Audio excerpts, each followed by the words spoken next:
Halo semuanya, perkenalkan nama saya Meili Victoria Quino. Saya dari kelas 10 MIPA B SMA Santo Paulus Pontianak.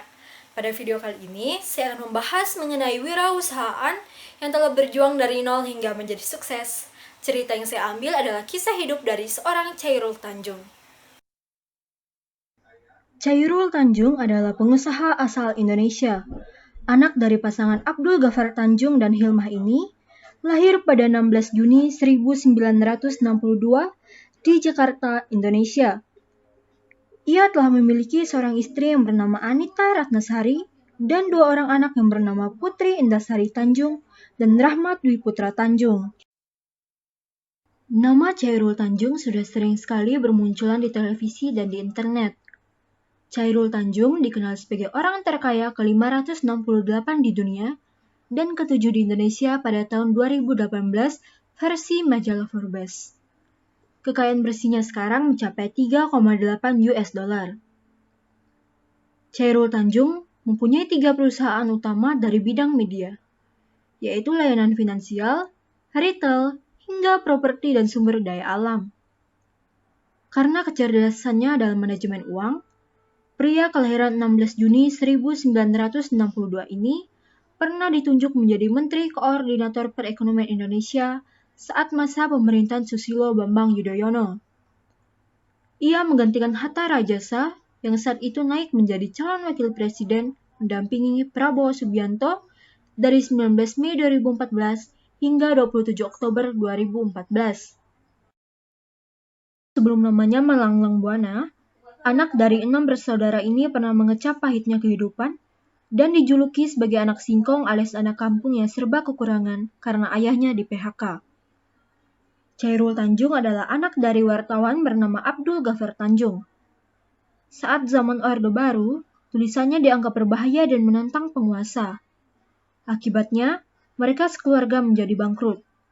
Mereka terpaksa menjual rumah dan tinggal di satu kamar sempit di Gang Batu Tulis, yang saat itu adalah area kumuh yang menjadi simbol kemiskinan orang-orang di Jakarta. Losmen sempit tersebut dipaksa untuk menjadi tempat berteduh 8 orang. Rumah barunya tersebut bahkan tidak memiliki kamar mandi, sehingga mereka harus mandi di kali. Beruntungnya, orang tua Chairul Tanjung mempunyai prinsip, pendidikan itu adalah langkah yang harus ditempuh dengan segala daya dan upaya agar bisa keluar dari jerat kemiskinan. Dengan bekal ini, mereka menyekolahkan Chairul Tanjung hingga ke bangku kuliah. Pada tahun 1981, Chairul Tanjung berhasil tembus ke Fakultas Kedokteran Gigi Universitas Indonesia atau FKG UI. Selama kuliah, ia dikenal sebagai mahasiswa yang baik, sehingga ia berhasil mendapatkan gelar mahasiswa teladan tingkat nasional periode 1984 hingga 1985. Jiwa kewirausahaannya mulai muncul ketika ia di bangku kuliah. Kemampuan ekonomi keluarganya yang terbatas dan uang kuliah yang besar membuat dia berjualan modul pembelajaran, LKS, kaos hingga membuka fotokopi di kampus. Kegagalan dan kebangkrutan sudah akrab dengan pria beranak dua ini. Pertama kali ia serius berbisnis, yang mencoba membuka toko peralatan kedokteran dan laboratorium di daerah Senen, Jakarta Pusat. Namun, usaha tersebut akhirnya tutup karena bangkrut. Dia juga pernah membuka usaha kontraktor, bekerja di perusahaan baja dan perusahaan rotan, tapi semuanya gagal. Setelah berkali-kali gagal, akhirnya Chairul Tanjung bersama 3 rekannya berhasil membangun bisnis baru di bidang ekspor sepatu anak.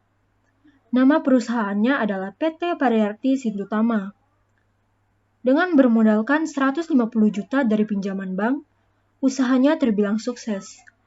Bahkan puncaknya, perusahaan tersebut mendapat 160.000 pasang pesanan sepatu anak dari Italia. Namun, karena ada perbedaan pandangan antara Chairul dan temannya, akhirnya Chairul memutuskan mundur dari bisnis tersebut dan membangun bisnisnya sendiri.